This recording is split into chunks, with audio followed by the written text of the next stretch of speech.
નિકોલના આભૂષણ જ્વેલર્સમાંથી 1.66 કરોડની કિંમતના દાગીનાની ચોરી કરી ફરાર થઈ જનાર આ મહિલા જ્વેલર્સ કર્મચારી હર્ષિદા શેટ્ટીની આખરે પોલીસ દ્વારા ધરપકડ કરી લેવામાં આવી છે અને અમદાવાદ ગ્રામ્ય કોર્ટમાં રજૂ કરી પોલીસે 7 દિવસના રિમાન્ડની માંગ કરી હતી.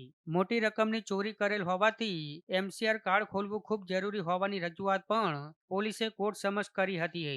તો અગાઉ આવા કોઈ શોરૂમમાં કામ કરી ગુનો આચરેલ છે કે નહીં તે અંગે તપાસ જરૂરી હોવાની પણ દલીલ કરી હતી. ત્યારે કોર્ટે તમામ મુદ્દાને ધ્યાનમાં રાખી આરોપી મહિલાના 22 મે 4 વાગ્યા સુધીના રિમાન્ડ મંજૂર કર્યા છે. આ મહિલા આરોપીએ પ્રેમી મયુર માળી સાથે મળીને ચોરીનો પ્લાન બનાવ્યો હતો. ચોરી કર્યા બાદ મયુર સાથે મહિલા આરોપી બુલેટ મારફતે ઉદયપુર ગઈ હતી અને બાદમાં જયપુર અને દિલ્હી ગઈ હતી, જ્યાં દિલ્હીમાં હોટલમાં હર્ષિદાને મૂકી પ્રેમી દાગીના લઈને ફરાર થઈ ગયો હતો. ત્યારે ફરાર પ્રેમીની પણ ક્રાઇમ બ્રાન્ચે અટકાયત કરી લઈ આરોપીઓ પાસેથી અન્ય દાગીના રિકવર માટેના પ્રયાસો હાથ ધર્યા છે. હાલ પોલીસે મહિલા આરોપી પાસેથી 22.54 લાખના દાગીના રિકવર કર્યા છે.